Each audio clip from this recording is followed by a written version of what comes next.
Bom, antes de passar a palavra, eu pediria que cada um dos candidatos, por favor, eu não vou ser indelicado, mas eu queria garantir a equidade, né? A igualdade nesse caso, na verdade, entre os candidatos, garantindo que cada um tivesse os 15 minutos assegurados, e quando faltar 5 minutos eu vou avisá-los gentilmente. Então a pergunta dirigida a todos os candidatos, e cada um fará uso da palavra, primeiro o professor Dilgo, é a seguinte, né? Como que o candidato se posiciona perante as políticas de ações afirmativas ora em curso na UFSC, como ele avalia e qual o compromisso que ele tem com a manutenção dessas políticas caso ele venha a ser eleito ou eleita. Professor Dilgo, por favor.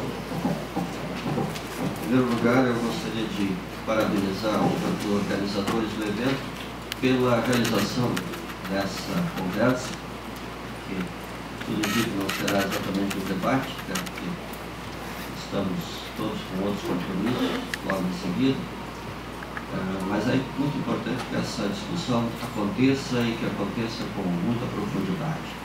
Quero também dizer da minha enorme satisfação de estar aqui ao lado do Frei Davi, que é um dos maiores batalhadores da causa das ações afirmativas, especialmente com relação aos afrodescendentes, e com quem eu tive outras oportunidades de compartilhar de debates.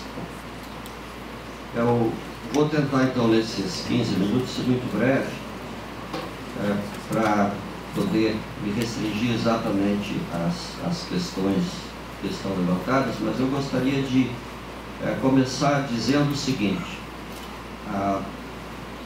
nós normalmente percebemos que, ou pensamos e acreditamos que a universidade reflete a sociedade. E isso tem uma boa dose de razão de ser. Por exemplo, talvez uma das coisas mais impressionantes que eu já vivi na minha vida foi quando, certa vez, eu visitei a Universidade da Virgínia, que foi fundada pelo Thomas Jefferson, que é o autor das famosas palavras: todos os homens nascem iguais e livres e recebem do seu Criador, é mais ou menos isso que diz o texto, os direitos à vida, à liberdade e à busca da felicidade. São direitos inalienáveis. A vida, a liberdade, a busca da felicidade. De fato, no início ele escreveu, no rascunho ele escreveu a busca da propriedade. Mas daí ele achou que era meio ruim e trocou propriedade por felicidade. Mas o interessante com relação a esse homem é que ele escreveu isso e morreu sem libertar os seus escravos. E mais do que isso, ele criou uma universidade quando deixou a presidência dos Estados Unidos, que é a Universidade da Virgínia. Pois a Universidade da Virgínia, o campus está organizado como um grande retângulo, com uma área central, equivalente a um campo de futebol, e no seu entorno nós temos as moradias estudantis, e de 4 ou 5 moradias nós temos a moradia do professor, que morava no campus, né, e as salas de aula. E assim todo o campus é cercado. O interessante é que quando a gente passeia pelo campus, a gente percebe que em cada moradia de estudante tem um porão. Aí vem a pergunta: mas por que o porão? É que no porão ficava o escravo do aluno. Ou seja, o homem que escreveu que todos nascem iguais, ele concebeu uma universidade que refletia evidentemente a sua visão de sociedade, que era uma sociedade agrária, racista, né? E que evidentemente não tinha espaço para as mulheres também, mas que estava ali para instrumentalizar as gerações, as lideranças, para que elas pudessem continuar mantendo a sua dominação. E para isso ele trazia as melhores cabeças da Europa para esse processo. Então a universidade que ele concebeu é uma universidade, evidentemente, que atendia aos seus interesses muito especificamente. Hoje, a Universidade Americana está bastante democratizada, evidentemente não se parece mais com isso, mas nós continuamos com o argumento de que a universidade é um reflexo da sociedade.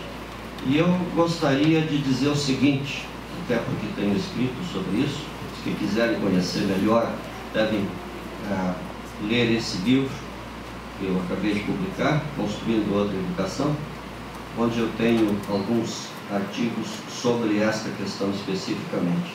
Mas o meu argumento é o seguinte, que não procede a afirmação repetida cotidianamente na grande mídia e também nos textos acadêmicos, de que o campus é um espelho da sociedade e de que ele reflete a sociedade em todas as suas peculiaridades. Os dados mostram que o campus pode até ser um espelho da sociedade, mas é com certeza daquele tipo de espelho que distorce. Na contas feitas, a conclusão que se chega é só uma: sob muitos aspectos, os cursos de graduação hipertrofiam as desigualdades sociais existentes. Não reflete, hipertrofia. A oportunidade de acesso para estudantes pobres, por exemplo, é um bom exemplo. Estudantes com renda familiar de até 3 salários mínimos, que na população brasileira representam 50%, na enfermagem e na educação física, por exemplo, cursos com percentuais que estão próximos da realidade, representam apenas cerca de 30% nesses cursos. Na população brasileira, essa faixa de renda de até 3 mínimos representa 50% das famílias, e nesses cursos só 30% das famílias. Em odontologia e medicina, os mesmos 50% da sociedade representam apenas 10,5% e 8,8%. Então nós não podemos dizer que reflete. Quando se olha a questão só pelo viés dos mais ricos, isso significa famílias que ganham mais de 10 mínimos, percebe-se que uma pequena minoria na sociedade se torna uma grande maioria no campus. É bom lembrar que na sociedade, este grupo que ganha mais de 10 mínimos representa 12%. Na enfermagem, é verdade, ele está muito próximo, é 15%. Mas na odontologia e na medicina, por exemplo, nós temos 11,8% de ricos, se tornando 52% e 67%, respectivamente. Ou seja, 11,8%, que é os 12% que eu falei, nesses dois cursos se tornam 52% e 67%. Como nós podemos falar em refletir?